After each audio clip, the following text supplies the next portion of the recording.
Hello and welcome back, everyone. Scootsy16 here with another episode of the Chem Lock League, and we have reached Season 3 of the Tundras franchise. It was a tough way to end in Season 2, where we made it to the playoffs. It was a surprising roller coaster season. We swept the Rakers in the first round and then got beat up by the Chompers to fall just short of a championship appearance and potentially a championship victory. But we have made some adjustments. We have brought in some new players. We're excited to hopefully build on what we've seen over the last two seasons and bring ourselves a championship ring. And this is the team that you will see this season, at least to start.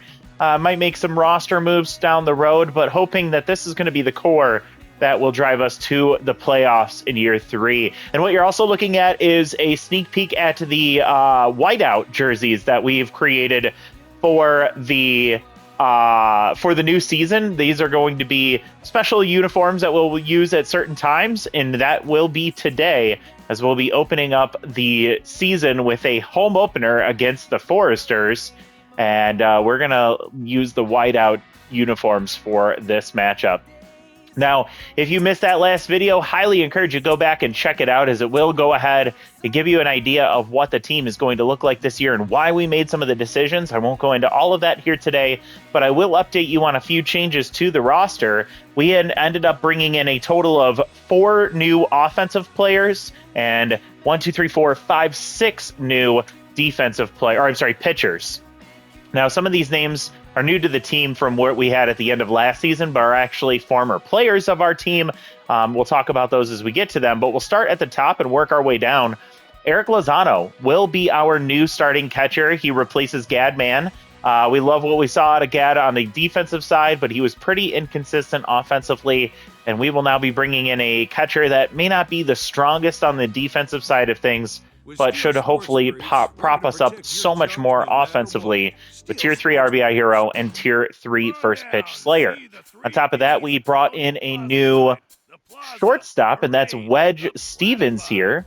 Wedge is a rookie this year at 19 years old, and you can see he is an elite defender.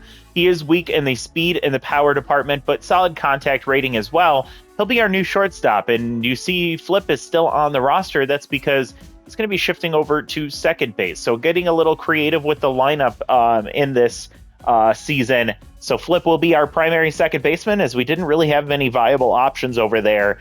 And at third base, while we will maintain Christian Black as our starting third baseman, we also have brought in Raiden Coleman to be a platoon option over there at third base, and hopefully he can be somewhat productive. He was formerly on the team at the beginning of last season. He didn't last for very long. We ended up bringing him back just because of the structure of the team. In the outfield, everything remains exactly the same with one change, and that is Aiden Rubio, another rookie at 19, will come in as our primary center fielder. That will shift Zeke Price over to right field, and it gives us the opportunity to flex Amos Get Wrecked wherever we need to, or just keep him on the bench for a clutch situation. Little less consistency from him than what we'd like, so nice to not have to worry about him in the lineup. But he is pretty expensive as a bench option, so we'll see what he can do this year. Aiden Rubio, while he has elite speed and fielding, he does have a weaker arm, which is why we'll keep him in center field. That puts Zeke Price's really strong arm in the right field corner. It'll also be something we get to take advantage of, are those incredible traits on the offensive side. When he faces against lefties, he'll have Tier 3 power, and he'll also get the tough out trait activated with 2 strikes, which puts him from 44 contact all the way up to 94 contact when at neutral mojo. So that'll be huge for him. I think he's going to play up so much more because of those traits, but very curious to see how he executes this season. The starting rotation, brand new. We're going to start at the top and work our way down here, but your new number 1 starter and ace on the staff is going to be Tate Nash. He was number 3 in the All-Star vote last year, in the MVP vote last year from the Woodsmiths. He comes over and will now get to take advantage of Tier 3 Rally Stopper and Tier 3 Workhorse. Can't wait to see him in his start here today. We'll also bring in the former MVP, Season 2's MVP, Emmy Dixon will join the squad with Tier 3 workhorse and Tier 1 elite four-seam fastball. Her traits don't show her as an MVP. We're hoping that she can build off of last season and find success. You'll also find Gabriel Wankerstein, he has a wild name. He's a rookie this year at age 23, and he is going to be joining the squad as likely our number 3 starter behind Emmy Dixon. I'm going to give her the number 2 spot in the rotation just based on her previous performances. And then you'll remember Nuevo Russo from the end of last season. He pitched 1 game for us, and it was great. He also had a good season overall, playing for 2 different teams, the Burners and the Tundras. And we're hoping he can be a surprise decent option at the back end of the bullpen, at the starting rotation. We made 2 changes in the bullpen, speaking of which. We'll keep Rivas and Booth. We'll also keep Healthy with 2 of his elite traits. But we've brought in Holden Stiffbottom, another lefty to go along with Booth, that will have Tier 3 rally stopper and Tier 1 elite fork. 5 pitches in the bullpen. He's 29. He's not a rookie, but I hope that this will help Booth out so that she is not coming in every single game, takes a little bit of pressure off her, and he can still come in those really tough situations. And lastly, Ezra Wong, who you saw back in Season 1, will be coming back just to round out the the bullpen. I don't expect him to get many appearances, if any, and I don't really think we can really rely on him much, but I don't think he'll do terrible if he does end up going out to the mound. So that's the team. We had already set the lineup, so we will just jump right into this one, and we will talk about the lineup as we get into the matchup. So let's get started. Heading out to Stade Royale for a night game, so perfect time for a whiteout uniform. Really excited to see these uniforms out there on the field and want to hear your feedback. This is a recommendation from Papa Croc or Papa Jaeger, depending on what social media you might be around. You might have seen him and communicated with him. He gave the recommendation. I tested it out. It looked really, really clean and decided I wanted to get it out there. So that's what we're going to see here today. Foresters will come out here with Melvin Linguino as their number 1 hitter, and he immediately sends one to deep center field, and Rubio will get over to that one quickly for out number 1. Smash Jimenez will come up, Tier 2 Mind Gamer, some solid attributes there. And looking back at Season 2, the Foresters just missed the playoffs with a 7-9 record. You remember we beat them 3 times last season to sweep them in the season series.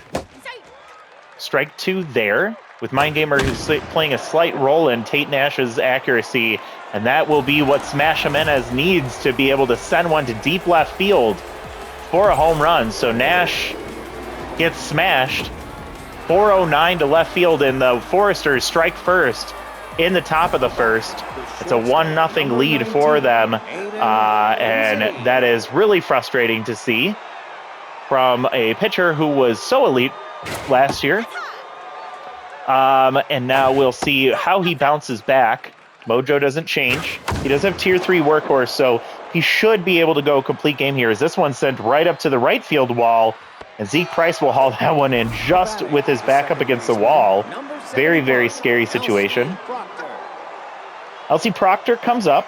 She is going to have no traits activated, but some solid attributes. Really great power and contact. Decent speed. And Tate Nash with 2 outs will get her to loft one into right field. Should be playable and caught by Zeke Price to end the inning. The 1 home run from Smash Jimenez. Smash, I don't think, is a rookie. No, he is not. And that gives the Foresters an early lead. Brock Kramer, we brought him in last year. He had a really hot start, but slowed down back in the back half of the season. But we brought him back due to a lack of options at first base, and he has some really good foundational skills with the power, the contact, and the speed. Unfortunately, he grounds off the end of the bat to first base for out number 1. And Zeke Price will come up. Brody Dickerson will be the pitcher for the Foresters.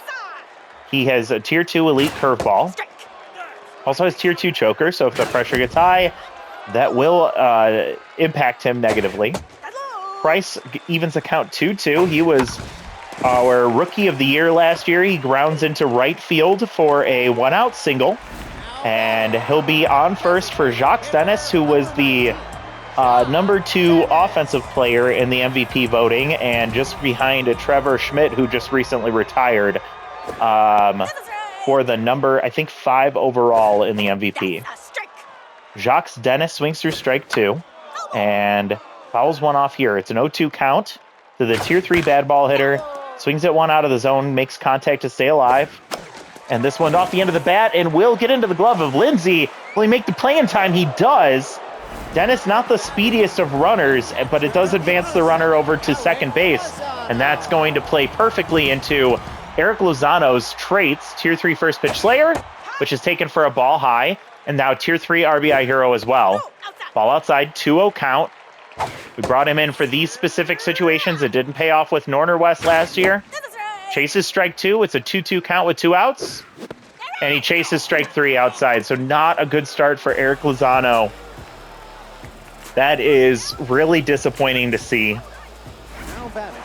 We love the impact that RBI Hero has on the attributes, but man, it's frustrating how little that has paid off for us in the early goings in this franchise's history. As Nash faces off against Emily Mendez with 2 intimidating traits, fastball hitter and bad ball hitter. And a fastball gets sent into left field, so a leadoff single for the Foresters. Trying to maybe knock Tate Nash out of the game early. Thomas Campbell, a former All-Star, and I believe he was the All-Star for the... nope, he was the All-Star for the Foresters in year 1. Last year they had June Mina, which I don't know if she's still on the team. We'll have to take a look. This one sent to deep left field up against the wall is Harrington. She does catch that one. She had to twist herself around, but she makes the play right up against the wall. That's a big out, and there she is, June Mina, our third baseman in year 1. She had a really tough season with us, but then she found her footing in the Foresters franchise. She made it to the All-Star game last year. Pulls 2 fouls. She falls behind 0-2. Nash trying to get her to chase high. She takes. Same thing here. It's 2-2. Runner on first. And a pop foul out of play. No chase outside, and it's full. June Mina will get ahead of that one and pull it foul, staying alive. Paid over 25 pitches here with only 1 out in the second inning, and she gets a ground ball to right field, so that'll be 2 aboard, but we'll get to see the tier 3 rally stopper trait activate for Nash against Prince Dixon, center fielder with tier 2 magic hands on defense. So there's tier 3 rally stopper. Starts with a 103 fastball. Strike outside. I think that was the two-seam fastball. And the slider just catches the corner, but he makes contact to foul it off. A ground ball slowly to first. It's third over the bag. Bauer will flip to first base and not in time. I don't know why Black didn't try and step on third.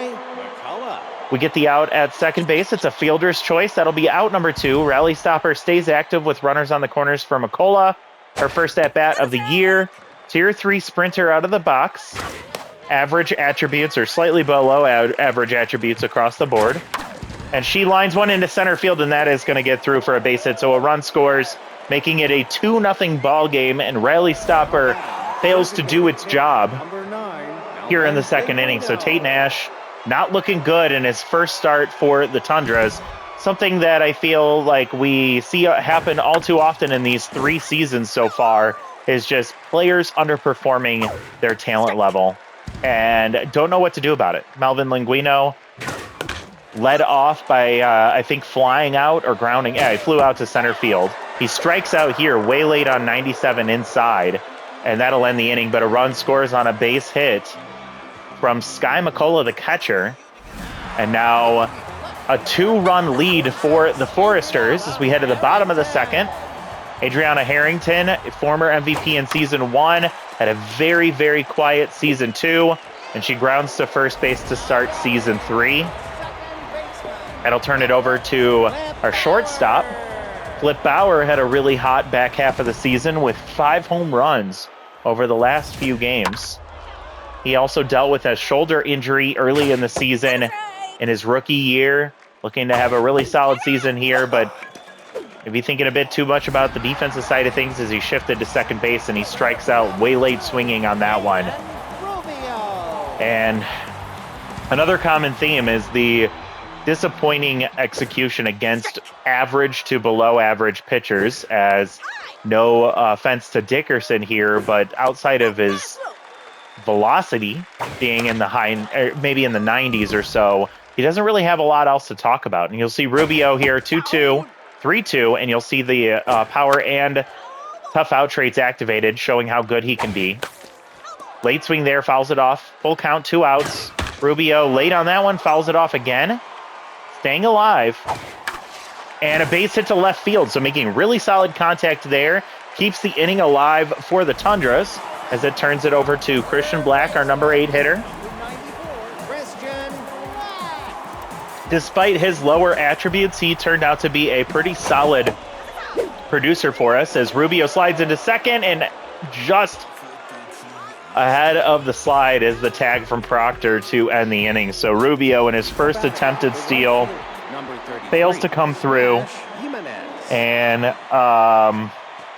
it is just really, really frustrating to see a slow start once again for the Tundras as we're down 2-0. It's the top of the third. Definitely not out of this, and with Tate Nash having the Tier 3 workhorse trade as this one sent to center field, caught by Rubio, out number 1. Nash should still be able to keep going as he's still at neutral mojo. Thrown more pitches than I think he would like to admit, but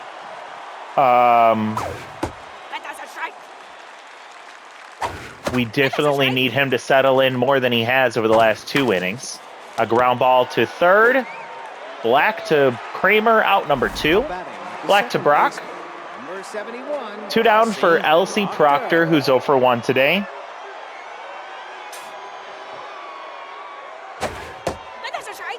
Takes strike 1, high, and popped up. That'll get out of play, foul. So quickly down 0-2. Proctor in a tough spot against Nash. Tries with the slider. She fouls it off. Goes with the fastball. It catches the corner. The 2-seam just catches the edge of the plate to end the inning. So that's what we're looking for from our ace. Tate gets 1-2-3 in the third. And now Christian Black, who only saw 1 pitch before Rubio got caught stealing second, will get his at-bat reset against Dixon. Starts with a ball inside. And pulled down the left field line. It's going to get past June Mina. Dove for that one, but couldn't get to it. And it's going to be a leadoff single for Christian Black. That'll bring up rookie shortstop, Wedge Stevens. Solid contact hitter, low in the power and speed department, so I am a bit concerned about his production this year. But at the 9 spot, I don't really rely on too much as he gets one down the left field line, rolls into the corner. Rounding second and heading third is Black. Mendez will come up throwing to second base, and that'll hold Stevens with a single. So the rookie comes through with his first at-bat. A single will get that ball for him, and that'll put runners on the corners with nobody out for Brock Kramer. Brock had about a 500 batting average about halfway through the season before it just slowly started to tick down. Would really love to see him start to find his way on base more consistently. Takes the ball high. It's a 2-1 count. Strike catches the corner there. And late on that one, fouls it off, stays alive. It's a 2-2 count. Hold foul there. We'll do it again. Just missed on that one. And inside out swing, stays alive. It's still 2-2. Lofted into the right field corner. It is in foul territory. Will it get out of play? Just drops in front of Jimenez in the corner over there, keeping him alive. Kramer will ground to short. Lindsay to Proctor to Campbell, double play. 1 run does score, so we cut the lead in half. It's now 2-1. And that'll clear the bases for Zeke Price, who's 1 for 1 with the single. Tier 1 fastball hitter, as Dickerson is getting tired. Falls behind 2-0 here. And Price will take a strike low and away. Checks and holds on ball 3. It's a 3-1 count. Ball 4, and you walk one of the best hitters in the league with really solid speed over there at first base. Dickerson will have to face off against Jocks Dennis, who grounded to the left side, and the shortstop made a really great play to get him out at first base. See what he does here? He can get underneath one. It might go a long way. 0-2 count. And that ball gets away from the catcher. 33% chance to misplay that one. And Sky McCullough has to run all the way to the backstop and advancing Price to second. Now in scoring position, almost gets hit in the knee again. 55th pitch from Dickerson is a ground ball to second. Easy play for Proctor. Inning ends. We score one. It's on the fielder's choice from Brock Kramer. Gives us a chance here, but again, still so many missed opportunities and so frustrating to watch how unfortunate our outcomes have been. Mendez comes up. She's 1 for 1 with a single. And she rips one down the right field line, but it tails foul.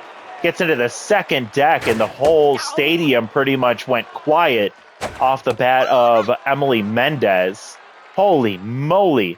Luckily, she was well ahead of that one. Late on that one, and it's 2-2. Inside out, she pushes it foul. And she has to be careful on this pitch. Just misses the edge of the plate. It's full. Mendez fouls one off to keep it alive. Finding a way to get on base, and she does with a called ball 4. Working a walk before Thomas Campbell. Anytime you have a runner on base with him coming to the plate, you got to feel good about your chances. Average speed over at first. Infield a double play depth.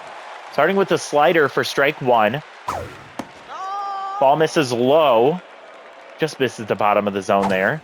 And another slider, going all sliders here against Campbell to start the at-bat. Goes with the two-seam fastball high. Another slider pulled foul. It's full count once again. And a liner into left field. It's going to get down, rolls to the wall, bounces off, and Rubio will come up throwing again. A weaker arm in center field, but it does hold Stevens. Or Stevens gets it in quickly to hold the runner at third base. It's a big shame here as another situation comes through for the June Mina. June with 2 on and rally stopper activated, and this one sent to deep center field. Looks like there's room for Rubio, but both runners will tag with only 1 out now.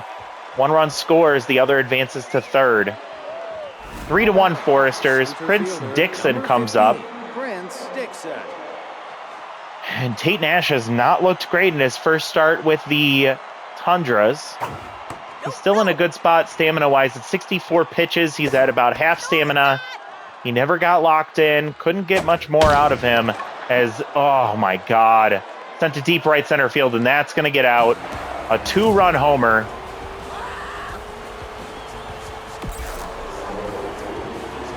.399 for Dixon, his first home run of the year, a 2-run shot.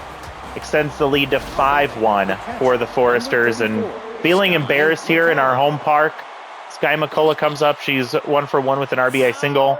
Tate Nash gets pulled for Holden Stiff-Bottom. Interesting name coming in to join the team, but on the same par as Ellen Booth as far as talent goes. We'll see how well he does in his debut with the Tundras. It's a 1-2 count. Swinging through strike 3, and Stiff-Bottom gets a strikeout in his first appearance against his first batter here with the Tundras. Good start to his career here with us. With 2 outs, here comes Linguino. Linguino 0 for 2. Starts off with 2 quick balls, followed by a foul. 2-1, and pulled foul again, so it'll even the count with Tier 1 whiffer activating. Stiff-Bottom trying to clean out the inning. He'll get a grounder to Stevens. Easy play to end the inning. 3 runs come across there. A 2-run homer and an RBI single, and a sacrifice fly, excuse me, will put us in a position where it doesn't look like we can pull through here. Lozano will come up. Struck out in his first at-bat when he had RBI hero trait activated. He takes a strike 1 call with first pitch Slayer activated. And a ground ball to third base, so not a good start for the new catcher. Harrington 0 for 1, grounded to first in her first at-bat. Now pitching, Atlas Murthright. Mirth Wright comes in with Tier 2 stimulated, not activated in this situation. Tier 2 surrounded if he finds himself behind with 2 runners on base. Low accuracy and solid velocity and junk. Gets Harrington to fly to center field. Easy play for the center fielder. And that'll be out number 2 for Flip Bauer, who with nobody on and 0 for 1. He takes strike 1 and lofted up into left field into foul territory, but playable. And we'll get over to that one as Mendez to end the inning. So 1, 2, 3 in the 4th inning. This team looks so flat. And if you recall, our season ended because of 2 straight games where we couldn't score any runs at all. We lost 1-0 and then 1-0 against the Chompers. And we start the season with all the upgrades that we made. We end up starting the season only scoring 1 run here while giving up 5. Smash Jimenez was the first run scored for the Foresters, a solo home run in the first. Evens the count at 2 apiece. Stiff bottom with Mind Gamer activated against them. Still catches the corner for strike 3 called. Jimenez goes down and Aiden Lindsay will come up 0 for 2.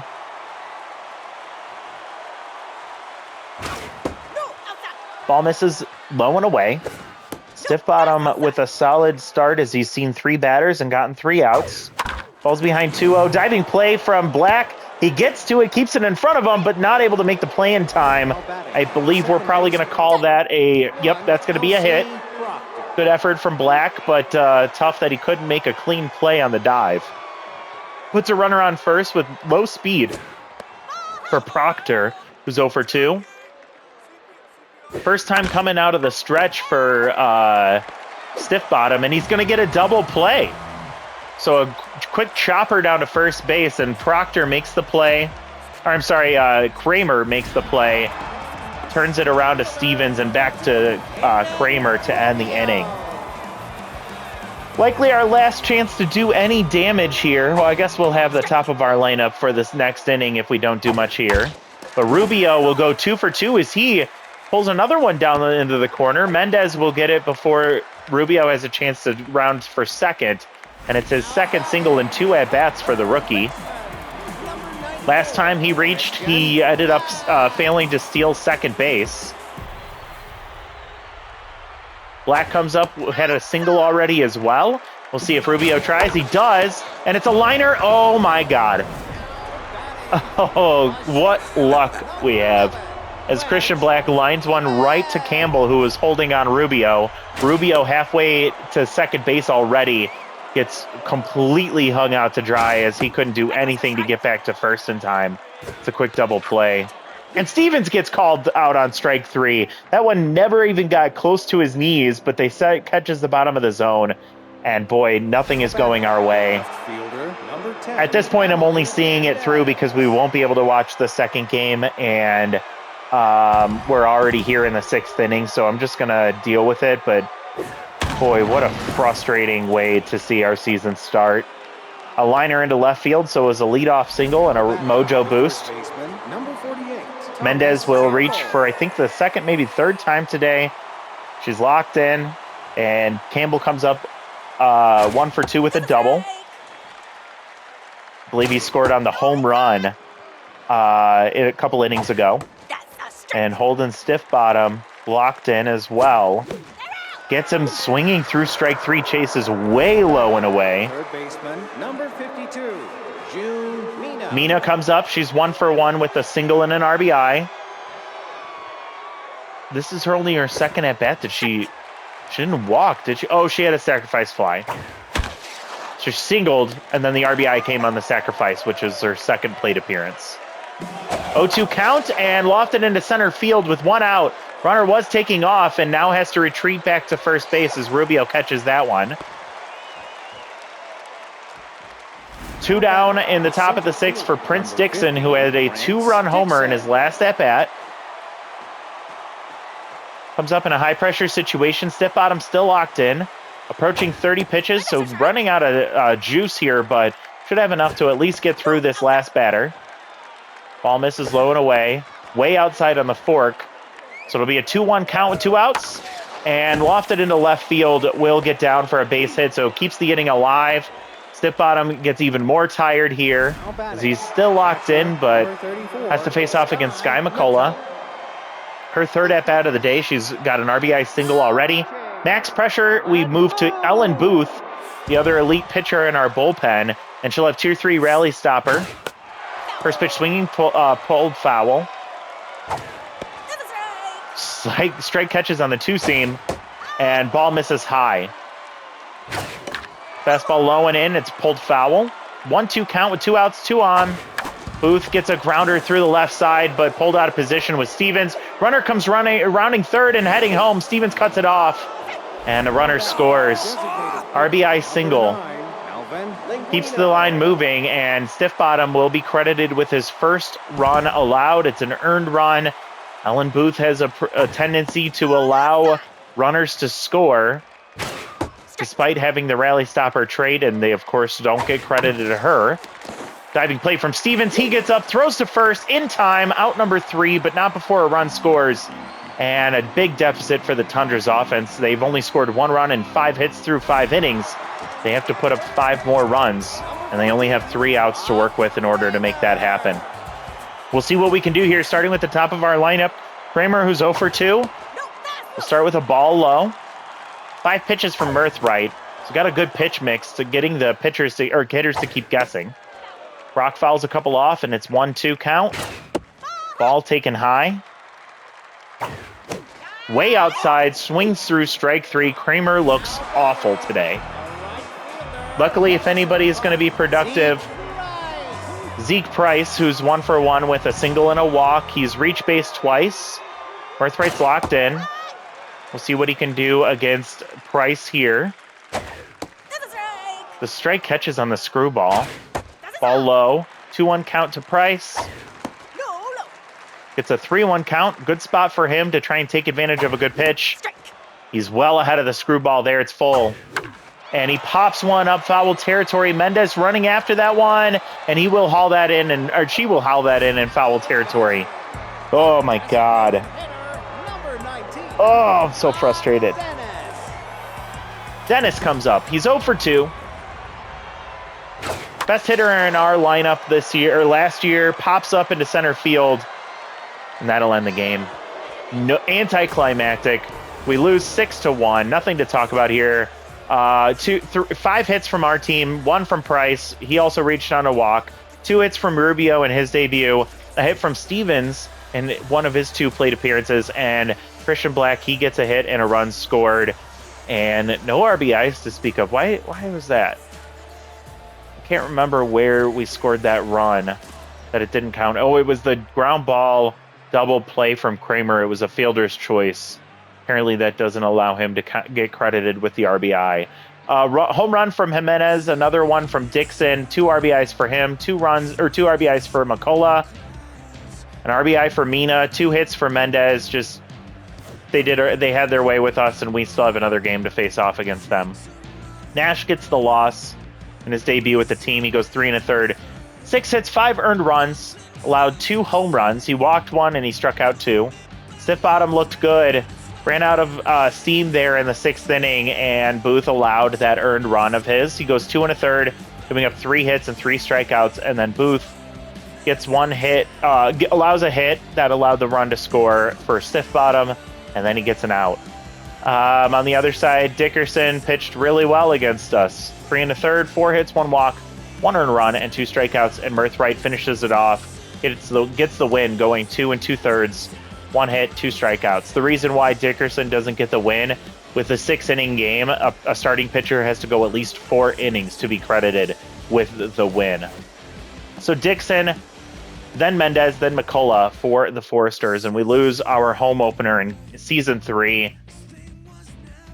Don't know where to go with this team already. This is where we're at. And of course, we're going to get a manager moment where we have to dock the loyalty of 2 of our best hitters and best players. I'm going to have to drop Flip Bauer, unfortunately, as Zeke is part of our core. Another manager moment, and for these 2, I'm going to have to drop Dennis's loyalty. He's cheaper and less likely to be a mainstay on the team going forward. Plus, he's older as well. All right, let's sim ahead to the second game of the doubleheader. We're already down 1.5 games to the Rakers. Oh my gosh, I'm so frustrated. So we'll fix that in just a moment. Let's see what happens since the game ended. Some development here. So chance for Brock Kramer to improve, but he might learn Butterfingers, and we definitely don't want that to happen. +5 contact for Rubio is wonderful. We'll see his contact continue to improve this year. Development for Russo, we're going to pass on that. Kramer also gets +8 speed, so he becomes almost elite. Stevens with 2-arm development option with chance to gain Bunter will be negligible. Development for Dixon probably won't go that route. Anaya Corona has another chance to gain clutch and to get power. We're going to pay for that one for sure. And there's a shortstop that just got released. Marker Carr. Let's go look at him really quick. Where are you at? He's a shortstop, infield option, and he is scholarly. Of course he is. So that was somebody I was interested in, curious about, but it doesn't look like he's going to be an option for us unless we were to get rid of Lozano, and I won't be doing that, at least not this early. Going into the development options, we're going to pass on this one for Kramer. We're not going to do this one for Wong. We're not going to... I don't want to pay for this one for Stevens because he doesn't need the extra arm and he doesn't need Bunter.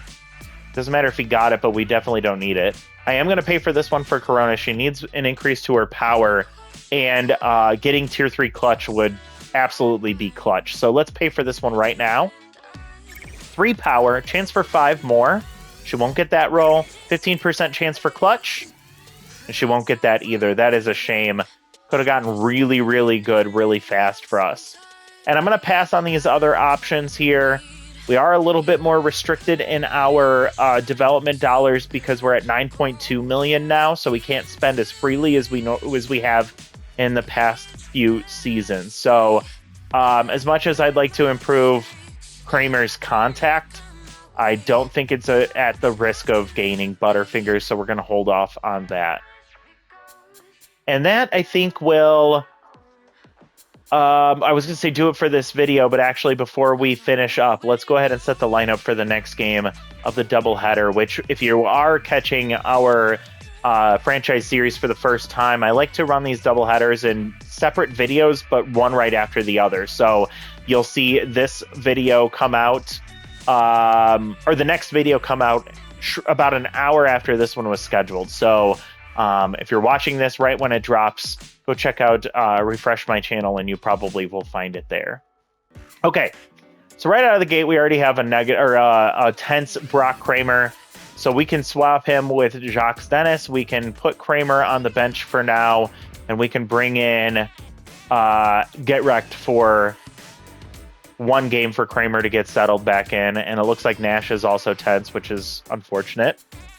So with that movement, let's bring Rubio, now that he got his footing underneath him, into the number 1 spot here. I want to keep Zeke Price at number 2. Let's move. I'm going to just move Get Wrecked down for a minute.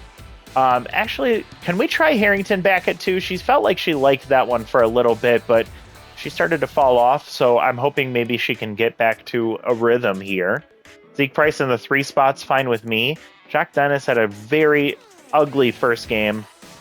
I think I want to hopefully see him bounce back in game 2, though. Lozano was a bit of a disappointment. Not a bit, a very big disappointment in his first game with the team. Flip Bauer was more quiet than I would like to have seen him as well. I'm going to put him ahead of Lozano, though. And then maybe Get Wrecked, Black, and Stevens. We'll keep him at the bottom here until we can see more about what he's all about. And we will change to our standard home uniform. I'm sorry, not standard. Our primary alt jersey for our next home game. I also want to set the starter as Emmy Dixon. Emmy was the MVP last year. She is a lefty. Actually, was Tate a lefty?